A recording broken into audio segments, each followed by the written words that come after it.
Students welcome to physics by Abid Salim.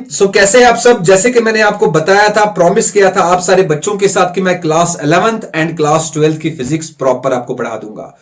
अगर आपने इस चैनल से मेरे से फिजिक्स पढ़ी तो I promise you, I make you sure that कि आपको कहीं और से फिजिक्स करने की कोई जरूरत नहीं है। चाहे वो बोर्ड हो, पूरी की पूरी बोर्ड की फिजिक्स पढ़ा दूंगा, चाहे वो नीट हो, नीट में भी जैसे ट्रिक्स लगते हैं, किस तरह से 5-5 सेकंड्स में 10-10 सेकंड्स में आप क्वेश्चन निकाल सकते हैं फिजिक्स का। बिकॉज फिजिक्स एक इकलौता सब्जेक्ट है जो आपकी नैया ना डुबा देता है या आपकी नैया पार कराता है। याद रखना इस बात को। चलिए बिना देरी के स्टार्ट करते हैं। जो हमारे पास फिजिक्स है, आज मैं स्टार्ट करने वाला हूं क्लास 12th का unit number 1, that is electrostatics. So guys please and please आप देख लीजिएगा, आपको कितना ज्यादा फर्क पड़ेगा, कितना ज्यादा बदलाव लगेगा आपको फिजिक्स के पढ़ने में, फिजिक्स के अंदाज में। आपको प्यार होना स्टार्ट हो जाएगा फिजिक्स से। ऐसे आपको फिजिक्स पढ़ाऊंगा, that's my surety to you. चलिए स्टार्ट करते हैं। देखिए सबसे पहली बात अगर हम यहां पे करेंगे, यहां पे हमारे पास फिजिक्स में है क्या क्या। क्लास 12th की फिजिक्स की जो बात कर रहा हूं मैं, चाहे वो एनसीईआरटी हो चाहे कुछ और हो। अब फिजिक्स में सबसे पहले पढ़ेंगे, देखेंगे हमारे पास क्या क्या है, उसके बाद हम स्टार्ट करेंगे लेक्चर नंबर 1। Let's start. देखिए सबसे पहली चीज अगर बात करूंगा मैं, पहला यूनिट जो है that is electrostatics. This is the first unit guys, electrostatics. दूसरा कौन सा यूनिट है, that is current electricity. That is current electricity. तीसरा कौन सा यूनिट है, that is magnetism, magnetism and matter या अर्थ्स मैग्नेटिज्म। चौथा कौन सा यूनिट है हमारे पास, electromagnetic induction and alternating current. पांचवा कौन सा है, ईएम वेव्स। छठा कौन सा है, ऑप्टिक्स। सबसे बड़ा चैप्टर जिससे हर बच्चे को डर लगता है, वही पढ़ने वाले हम बाद में, ऑप्टिक्स। उसके बाद हम सेमीकंडक्टर्स की बात करेंगे। उसके बाद हम बात करेंगे एटॉम्स, एटॉमिक न्यूक्लियस या एटम्स एंड न्यूक्लियाई। और कोई बचता है हमारे पास, ड्यूअल नेचर बचता है, dual nature of matter and radiation. बस ये आपका फिजिक्स का सिलेबस है। अब इसको फटाफट कैसे करेंगे, पूरा का पूरा बोर्ड आपको बता दूंगा मैं। बोर्ड में किस तरह के क्वेश्चंस आते हैं, 1 नंबर वाले, 2 नंबर वाले, 3 नंबर वाले, 5 नंबर वाले, और वैल्यू बेस्ड क्वेश्चन किस तरह का आएगा। मतलब आपको कोई चिंता करने की जरूरत नहीं है अगर हमने आपको फिजिक्स पढ़ाई, that's my assurity to you. ठीक है guys, let's start.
So guys start करते हैं। पहला यूनिट हमारे पास है दैट इज इलेक्ट्रोस्टैटिक्स। पूरा का पूरा कंसंट्रेशन चाहिए भाई। अगर आपको ये वीडियो देखनी है ना, पूरा का पूरा कंसंट्रेशन के साथ, अदरवाइज अभी उठो और मत देखो।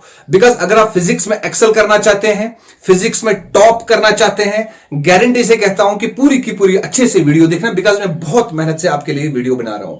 आज से रोज क्लासेस आएंगी, लाइव क्लासेस होंगी बाद में। अभी फिलहाल जब तक मेरा लाइव स्टार्ट नहीं होता तब तक मैं ऐसे वीडियोस अपलोड करता रहूंगा। ठीक है गाइस, लेट्स स्टार्ट।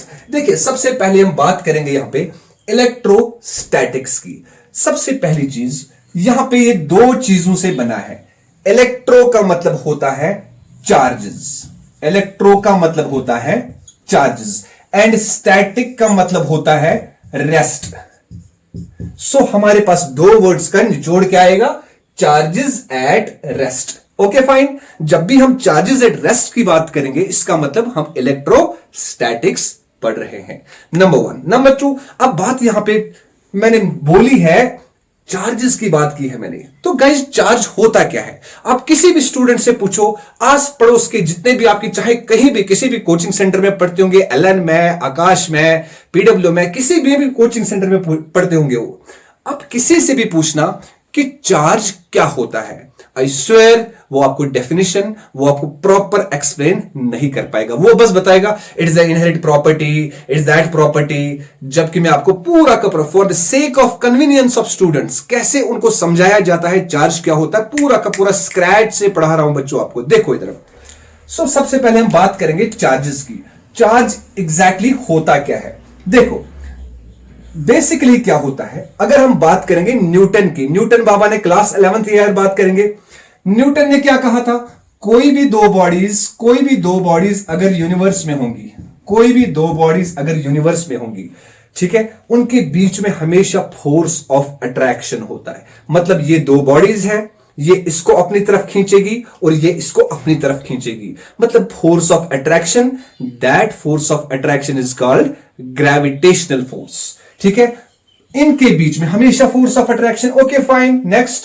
मगर बाकी सारे साइंटिस्टों ने क्या किया, इलेक्ट्रॉन और इलेक्ट्रॉन ले लिया।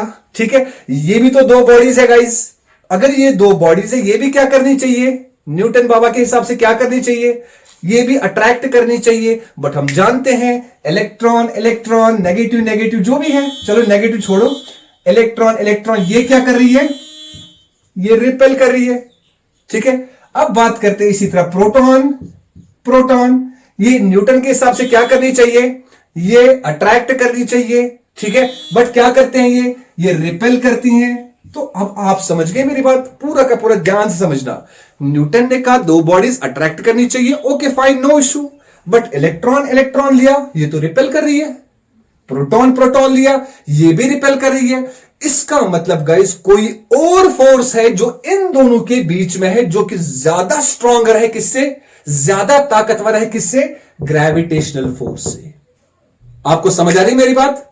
सो ग्रेविटेशनल फोर्स थोड़ा सा वीक फोर्स है, मतलब वीकेस्ट फोर्स इन नेचर है। इसका मतलब इन दो के बीच में कोई और फोर्स है जो कि ज्यादा स्ट्रॉन्गर है, किससे, ग्रेविटेशनल फोर्स से, और उसी फोर्स का नाम दिया गया electric force. Electric force guys, पूरा का पूरा कॉन्सेप्चुअली पढ़ा रहा हूं आपको, ध्यान से पढ़ना। तो उसी फोर्स का नाम दिया गया इलेक्ट्रिक फोर्स। मतलब इलेक्ट्रॉन इलेक्ट्रॉन के बीच में केड़ा फोर्स होगा, इलेक्ट्रिक फोर्स। ग्रेविटेशनल तो है ही है मगर कमजोर है, ठीक है ना, तो इलेक्ट्रिक फोर्स। प्रोटॉन प्रोटॉन के बीच में या प्रोटॉन इलेक्ट्रॉन के बीच में केड़ा फोर्स, कौन सा, इलेक्ट्रिक फोर्स। अब बात करेंगे चार्ज की। चार्ज होता क्या है, कोई भी बॉडी जो इलेक्ट्रिक फोर्स एक्सर्ट करे, that body is called charge. अब समझा सकते हो किसी को? हाँ, चार्ज क्या होता है, सिंपल भाषा में चार्ज एक ऐसी बॉडी होती है, मतलब चार्ज क्या होता है, एक ऐसी बॉडी जो इलेक्ट्रिक फोर्स एक्सर्ट करे, उसी को कहते हैं हम इलेक्ट्रिक चार्ज। एक नेगेटिव चार्ज। ओके फाइन, अब चार्ज तो समझ चुके, अब थोड़ी इसकी प्रॉपर्टीज के बारे में समझते हैं। ठीक है, तो हमारे पास चार्ज की प्रॉपर्टीज ऑफ चार्ज। तो क्वेश्चन इस तरह का आ सकता है, प्रॉपर्टीज ऑफ चार्ज। अगर आपको इसके नोट्स भी चाहिए तो आप मेरे को बता देना, मैं प्रॉपर नोट्स आपको दे दूंगा गाइस। ठीक है, तो प्रॉपर्टीज ऑफ चार्ज में हमने क्या करना होता है, पहली property, number one property, like charges repel, like charge repel and unlike charge attract. तो बचपन से आप पढ़ते आ रहे हो, ठीक है, unlike charge attract and unlike charge attract, number one. ठीक है, दूसरी प्रॉपर्टी, अब ये रिपेल क्यों करते हैं गाइस, आपको पता है इस चीज का, रिपेल क्यों करते हैं, ये बाद में समझाऊंगा, थोड़ी देर बाद समझाऊंगा, पहले आप इसको ऐसे याद रखो। दूसरी property guys, conservation of charge, conservation of charge, conservation of charge. इसका मतलब क्या होता है? कंजर्वेशन ऑफ चार्ज का मतलब होता है चार्ज जो है हमेशा कंजर्व्ड रहता है, कंजर्व्ड, ऑलवेज कंजर्व रहता है। जितना चार्ज स्टार्टिंग में उतना चार्ज लास्ट में। अब बोलोगे सर नहीं समझ आया हमें कंजर्वेशन ऑफ चार्ज क्या होता है। कोई बात नहीं, उदाहरण दे देते हैं, एग्जाम्पल दे देते हैं, उसके थ्रू समझाते हैं कंजर्वेशन ऑफ चार्ज क्या होता है। फॉर एग्जाम्पल देखो मेरे पास ये है सोडियम एटम, सोडियम, इसका एटॉमिक नंबर कितना है गाइस? 11। इसका एटॉमिक नंबर है 11। इसका मतलब पहले ऑर्बिट में कितने? 2, दूसरे ऑर्बिट में कितने? 8, तीसरे ऑर्बिट में कितने? 1 बचा। फाइन, ठीक है। अब इसी तरह मेरे पास है क्लोरीन, पहले ऑर्बिट में 2, दूसरे में 8, तीसरे में 7, बिकॉज इसका एटॉमिक नंबर कितना है? 17 क्लोरीन का। अब बात करते हैं, मुझे बताओ इसमें टोटल चार्ज कितना है? 8, 10, 11, 11। इसका टोटल चार्ज कितना है? 17। इन दोनों को ऐड करो, बताओ मुझे टोटल चार्ज कितना बनेगा? 28 बन जाएगा, ठीक है। तो ये हो गया बिफोर शेयरिंग। जब आफ्टर शेयरिंग बात करेंगे, मतलब अब शेयरिंग या मतलब गिविंग ऑफ इलेक्ट्रॉन्स यहां पे बात करेंगे। इलेक्ट्रॉन ये इसको दे देगा फॉर एग्जांपल। अब जब एक इलेक्ट्रॉन उठा सोडियम से और गया किसके पास? क्लोरीन के पास चला गया। अब इसके पास कितने बचे? 10 प्लस, अब इसके पास कितने आ गए? 18। पहले 17 थे, एक एक्स्ट्रा गेन किया तो 18, 18 प्लस 10 कितना हुआ? 20। अरे बाप रे, मतलब जितना चार्ज बिफोर शेयरिंग था उतना चार्ज आफ्टर शेयरिंग है। इसका मतलब क्या हुआ गाइस? इसका मतलब हुआ कंजर्वेशन ऑफ चार्ज, मतलब चार्ज इज कंजर्व्ड। ये होगी दूसरी प्रॉपर्टी। उसके बाद नेक्स्ट बात करते हैं हम, next important, very very very important property, that is quantization of charge. Quantization number 3, quantization, quantization of charge. अब ये क्वांटाइजेशन कौन सी बला है? देखो मोस्ट ऑफ द स्टूडेंट से पूछो क्वांटाइजेशन नहीं पता उनको क्या होता है क्वांटाइजेशन। बस ऊपर से चार्ज कैन बी ट्रांसफर्ड और इंटीग्रल मल्टीपल ऑफ इलेक्ट्रॉन, वो ब्ला ब्ला ब्ला ब्ला ब्ला, ऐसा बस ये रट्टा डेफिनेशन होता है गाइस। नो रट्टा डेफिनेशन। फिजिक्स को रट्टा नहीं, किसी और को बायो का रट्टा मारो, किसी और सब्जेक्ट को रट्टा मारो, मगर फिजिक्स को रट्टा नहीं चलेगा। कॉन्सेप्ट्स क्लियर होने चाहिए, कॉन्सेप्चुअल क्लैरिटी होनी चाहिए। डॉक्टर बनना चाहते हो ना तो डरो मत, फिजिक्स अच्छे से हो जाएगी, डेफिनेटली डॉक्टर बन जाओगे। देखो मेरी बात सुनो ध्यान से। अब क्वांटाइजेशन ऑफ चार्ज गाइस, सबसे पहली चीज बात करेंगे हम क्वांटाइजेशन का मतलब क्या होता है, ठीक है। तो क्वांटाइजेशन देखो, अगर मुझे देखो फॉर एग्जाम्पल मैं आपको एक एग्जाम्पल दे देता हूं। बच्चों आप एक काम करो, आपको जाना है मार्केट में, ठीक है। भैया आधा किलो दूध दे दो, मिल जाएगा, पैसे दे दो, ठीक है। भैया 1 किलो दूध दे दो, मिल जाएगा। भैया 1.5 किलो आलू दे दो, मिलेगा? यस मिल जाएगा आराम से। भैया 3.25 किलो दूध दे दो, मिल जाएगा आराम से। मतलब चाहे आपको 1.5 चाहिए, 2 चाहिए, 2.5 चाहिए, 3.25 चाहिए, सब कुछ मिल जाएगा। Am I right? यस। अब बात करते हैं, अगर मुझे इलेक्ट्रॉन को ट्रांसफर करना है एक बॉडी से दूसरी बॉडी में, क्या मैं 1.5 इलेक्ट्रॉन ट्रांसफर कर सकता हूं? नो। क्या मैं 2.5 इलेक्ट्रॉन ट्रांसफर कर सकता हूं? नो। सिर्फ और सिर्फ कितना कर सकता हूं? या तो 1 करूंगा, या तो 2 करूंगा, या तो 3 करूंगा। इन शॉर्ट कहने का मतलब है, अगर इलेक्ट्रॉन को ट्रांसफर करना है या तो 1 करूंगा, या 2 करूंगा, या तो 3 करूंगा, 4, 5, 6, मतलब ये हुआ इंटीजर्स में। मैं चार्ज को ट्रांसफर कर सकता हूं ओनली इन इंटीजर्स, उसी को कहते हैं इंटीग्रल मल्टीपल। समझना बात को, ये integral multiple of charge on electron, इसका मतलब इलेक्ट्रॉन को ट्रांसफर कर सकते हैं ओनली इन इंटीजर्स, मतलब 1 2 3 4 5 6 7 8 ब्ला ब्ला ब्ला ब्ला ब्ला। समझ आ रहा बच्चों? ठीक है। तो इसी को कहते हैं क्वांटाइजेशन ऑफ चार्ज। अब घबराओगे तो नहीं फिजिक्स से, क्या टफ है यार भाई। Electrostatics, charges at rest. Charge क्या होता है? कोई भी बॉडी जो इलेक्ट्रिक फोर्स एक्सर्ट करे, दैट्स कॉल्ड चार्ज। जैसे electron, proton. Properties of charge, like charge is repel. क्यों करते हैं बाद में समझाऊंगा। Conservation of charge, charge is conserve, जितना चार्ज स्टार्टिंग में उतना चार्ज लास्ट में। क्वांटाइजेशन ऑफ चार्ज, चार्ज को ट्रांसफर कर सकते हैं सिर्फ और सिर्फ इंटीजर्स में। तो खत्म हो गया भाई, अब इसमें क्या दिक्कत है यार? ठीक है, चलिए ये हो गया इसके बारे में। अब बात करते हैं नेक्स्ट हम। So guys please and please video को शेयर कीजिएगा, सब्सक्राइब कीजिएगा, सच दैट कि हर एक बच्चे को हेल्प मिल जाए, हर एक बच्चा अच्छे से फिजिक्स में मास्टर बन जाए। दैट्स माय मोटो। ठीक है, फिजिक्स से प्यार होने लगेगा आपको गाइज, ये मेरा वादा है आपसे। देखो अब हम बात करते हैं यहां पे मोस्ट मोस्ट मोस्ट इंपॉर्टेंट चीज की, that is electric field. Electric field, electric field. So क्या होता है ये इलेक्ट्रिक फील्ड? कितना सिंपल सा टॉपिक है, पता नहीं क्यों लोग इसको इतना ज्यादा टफ बनाते हैं, समझ ही नहीं आ रहा मेरे को। चलो समझते हैं इस छोटे से सिंपल से टॉपिक को, इलेक्ट्रिक फील्ड क्या होता है। देखिए सबसे पहली चीज मैं बात करूंगा यहां पे, आपको पता है मैंने अभी थोड़ी देर पहले बताया था, दो प्रकार के चार्जेस होते हैं, एक होता है पॉजिटिव, एक होता है नेगेटिव। मगर इनको पढ़ने से पहले मुझे एक बात बताओ, आपने छोटी कक्षा में पढ़ा होगा मैग्नेट के बारे में, नॉर्थ पोल साउथ पोल, ऐसा ही होता था, ठीक है ना, नॉर्थ पोल साउथ पोल। अब मुझे एक चीज बताओ, अगर छोटे छोटे वो जो ना ये क्या कहते हैं उनको, आयरन के पीसेस होते हैं, आयरन फिलिंग्स होती है, छोटे छोटे आयरन के पीसेस, अगर आप यहां रखोगे तो वो तो चिपक जाएंगी, यहां रखोगे चिपक जाएंगी, यहां रखोगे चिपक जाएंगी, वो अगर यहां रखोगे तब वो चिपकेंगी नहीं। इसका मतलब ये हुआ शायद इसके आसपास ही कोई एरिया है जिस एरिया के अंडर फोर्स अप्लाई हो रहा है। समझना बात को, जिस एरिया के अंडर फोर्स अप्लाई हो रहा है, ये किसके आजू बाजू में है? मैग्नेट के आजू बाजू में।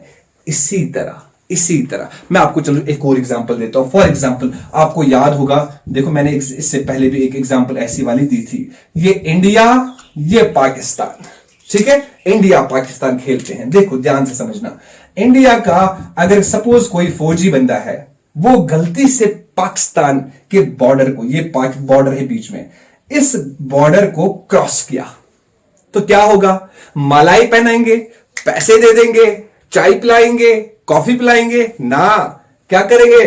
गोलियां चलाएंगे। ऐसा ही होता है ना, उन्हीं गोलियों को पीटने मारने को फिजिक्स में हम क्या बोलते हैं बच्चों? फोर्स अप्लाई करना। इसी तरह अगर कोई पाकिस्तान का बंदा, फॉर एग्जांपल ये पाकिस्तान का बंदा है, ये गलती से इंडिया के बॉर्डर को क्रॉस किया तो क्या होगा? इस पर भी वैसे ही अटैक होगा कि नहीं? उसी अटैक को फिजिक्स में क्या कहते हैं बच्चों? फोर्स अप्लाई करना। मतलब जैसे ही बाउंड्री क्रॉस की तो फोर्स अप्लाई हो गया। इसी तरह मैग्नेट के आसपास एक बाउंड्री होती है, एक बाउंड्री होती है, जैसे ये बाउंड्री क्रॉस की किसने? आयरन ने, तो उस पर क्या अप्लाई हुआ? फोर्स।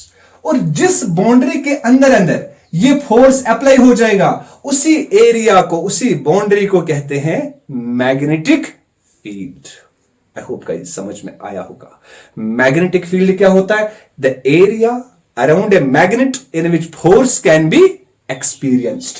इसी तरह हमारे पास बच्चों चार्ज होता है। मैग्नेट की बात हो गई, बॉर्डर की बात हो गई, अब हम बात करते हैं चार्ज की। एक बार जिंदगी में समझाऊंगा, जिंदगी भर नहीं भूलेगा, याद रखना। इलेक्ट्रिक फील्ड, देखो चार्ज है, इसके आजू बाजू में भी एक फील्ड होती है, एक एरिया होता है, जिसमें अगर कोई दूसरा बंदा घुस जाए, दूसरा बंदा बोले तो चार्ज अगर घुस जाए, उस पर क्या अप्लाई हो जाएगा?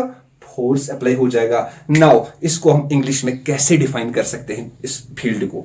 The space around a charge, the space around a charge in which force can be exerted या force can be experienced. I hope समझ में आया होगा। देखो अब बात करते हैं पॉजिटिव चार्ज का इलेक्ट्रिक फील्ड किस तरफ होता है? बाहर की तरफ, बाहर की तरफ। इसी तरह नेगेटिव चार्ज का इलेक्ट्रिक फील्ड काहे की तरफ? हाँ, नेगेटिव चार्ज का इलेक्ट्रिक फील्ड जो होगा बच्चों, वो होता है अंदर की तरफ। डायरेक्शन जो होती है वो होती है अंदर की तरफ, याद रखना इस बात को। प्लस का इलेक्ट्रिक फील्ड बाहर, माइनस का इलेक्ट्रिक फील्ड अंदर, ठीक है। अब बात समझना मेरी, मैंने स्टार्टिंग में आपको कहा था लाइक पोल्स करते हैं रिपेल, अनलाइक पोल्स करते हैं अट्रैक्ट। क्यों करते हैं अट्रैक्ट, क्यों करते हैं रिपेल? एक एक करके समझते हैं। ये प्लस चार्ज है, अब अभी बताओ, मैंने अभी क्या बताया? इसका इलेक्ट्रिक फील्ड किस तरफ होता है गाइस? इसका इलेक्ट्रिक फील्ड होता है आउटवर्ड्स।